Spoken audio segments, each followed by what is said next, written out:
இது வரைக்கும் gate kids சேனலை சப்ஸ்கிரைப் பண்ணாதீங்க, உடனே சப்ஸ்கிரைப் பண்ணுங்க. அப்படியே அந்த பெல் சிம்பளையும் பிரஸ் பண்ணுங்க. எங்களுக்கான சப்ஸ்கிரைபர். ஹலோ வியூவர்ஸ், காவல்துறை அதிகாரிகளின் வாரிசுகள் என்னை தொந்தரவு செய்கிறார்கள் என்று MS தோனி போலீசில் புகார் செய்துள்ளார். IPL கிரிக்கெட் போட்டிகளின் 12வது சீசன் சென்னையில் சனிக்கிழமையன்று துவங்கியது. முதல் போட்டியில் நடப்பு சாம்பியன் சென்னை சூப்பர் கிங்ஸ் அணியும் பெங்களூரு ராயல் சேலஞ்சர்ஸ் அணியும் மோதியது. இந்த போட்டியில் சென்னை சூப்பர் கிங்ஸ் அணி அபார வெற்றி பெற்றது. இந்நிலையில் காவல்துறை அதிகாரிகளின் வாரிசுகள் என்னை தொந்தரவு செய்கிறார்கள் என்று MS தோனி புகார் செய்துள்ளார். MS தோனி சார்பில் சென்னை சூப்பர் கிங்ஸ் அணி மேலாளர் சென்னை தெற்கு காவல்துறை இணை ஆணையரிடம் இந்த புகாரை அளித்துள்ளார்.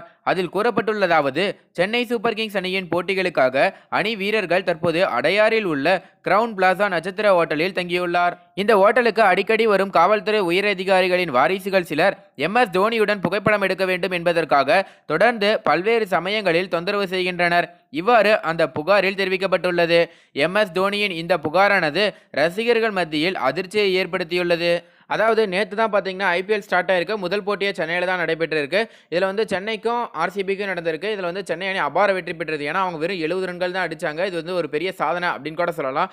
இப்படி இருக்கும்போது நம்ம தோனிக்கு வந்து நிறைய ரசிகர்கள் கூட்டம் இருக்காங்க. இது எல்லாருக்குமே தெரிஞ்ச விஷயம்தான். குறிப்பாக வந்து நம்ம தமிழ்நாட்டில் நிறைய ரசிகர்கள் இருக்காங்க அப்படின்னே சொல்லலாம்.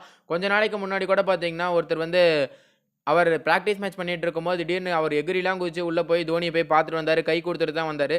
ஸோ இப்படி இவர் மட்டும் இல்லைங்க, வேறு ஊரில் பார்த்தாலும் சரி நிறைய இடத்துல வந்து இது போல் நடந்துட்டு தான் இருக்குது. குறிப்பாக வந்து முக்கியமான பிளேயர்ஸ் யார் ஆடினாலும் அவங்கவுங்க ஊரில் அவங்கவுங்க ஃபேன்ஸ் வந்து இது போல் விஷயங்கள் பண்ணிட்டு தான் இருக்காங்க. ஸோ இப்படி இருக்க சமயத்தில் வந்து இப்போ வந்து பார்த்திங்கன்னா காவல்துறை அதிகாரிகளின் வாரிசுகள் சிலர் வந்து தோனிக்கு தொந்தரவு கொடுக்கறதா சொல்லியிருக்காரு தோனி அவர்கள். ஏன்னா ஹோட்டலில் இருக்கும் போது நிறைய பேர் வந்து ஃபோட்டோ எடுக்கும் போது வந்து இவர் வேணான்னு சொல்ல முடியாது. ஸோ அதனால் பார்த்தீங்கன்னா டக்குன்னு அவர் வந்து புகார் கொடுத்துருக்காரு அப்படிங்கிற மாதிரி தகவல் வெளியாயிருக்கு. ஸோ இதன் அடிப்படையில் என்ன விசாரணை நடக்க போகுது அப்படிங்கிறத நம்ம பொறுத்திருந்து தான் பார்க்கணும். மேலும் இந்த தகவல் குறித்து உங்களோட கருத்து என்ன அப்படிங்கிறத கீழே கமெண்ட்டில் பதிவு பண்ணுங்கள். மேலும் இந்த தகவல் உங்களுக்கு பிடிச்சிருந்துச்சுன்னா மறக்காமல் லைக் பண்ணி ஷேர் பண்ணுங்கள். இதே போல் பல தகவலை தெரிஞ்சுக்கொள்ள நம்ம சேனலை உடனடியாக சப்ஸ்கிரைப் பண்ணுங்கள். தேங்க்யூ.